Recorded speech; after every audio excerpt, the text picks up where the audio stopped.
Sound design in film is an essential element that enhances the overall cinematic experience for the audience.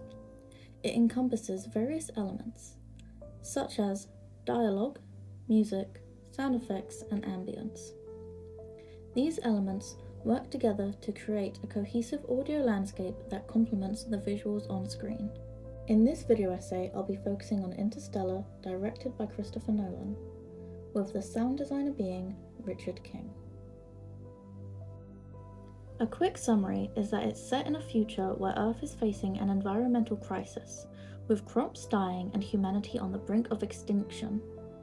The film follows Cooper, a former NASA pilot, who embarks on a space mission to find a new, habitable planet for humanity.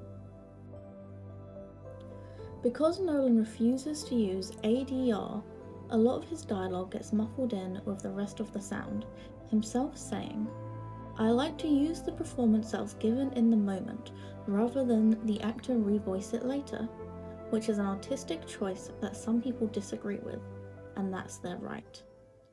An example of this would be here, as they are driving through the cornfield following a drone.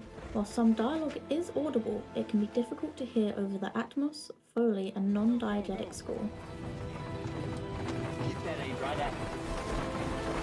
What I find cool is the use of worldizing.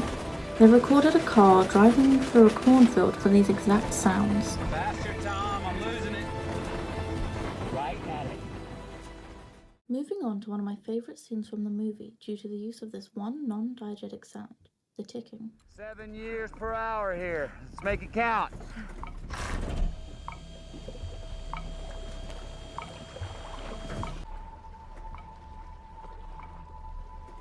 While at first, you may think nothing of it, it's an audible cue for the audience, giving us an indication of how much time is passing on this planet.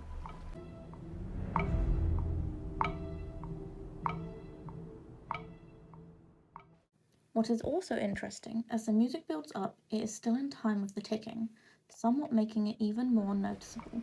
There's signals coming from here. As the scene progresses, the score gets more intense, giving a feeling of empathetic sound. For Beacon.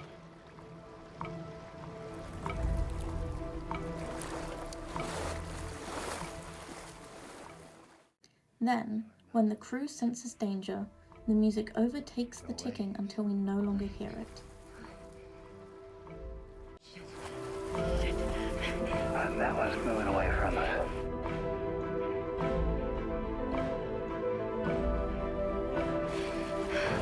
We need the recorder. As Anne Hathaway's character looks for the recorder, that is when we can no longer hear the ticking. Let me play that back for you.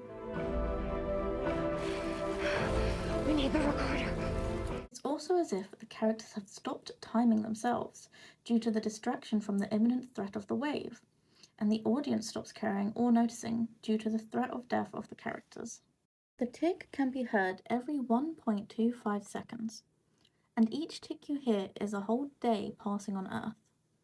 Because of this information, this sound can also be classed as temporalization. Going back to the drone chase scene, while Nolan doesn't like using ADR, in some places, the dialogue being hard to hear can work, as if the audience is in the car with them, which probably would make it hard to hear what they are saying due to the loudness of the environment around them, which could also help the audience feel the intenseness and emotions of the scene. In conclusion, sound design plays a vital role in the overall cinematic experience. It adds depth, realism, and emotional impact to films, enhancing the storytelling and immersing the audience into the narrative. Sound design is an integral part of the filmmaking process, contributing to the overall aesthetic quality and impact of a film. It is crucial in creating a memorable cinematic experience.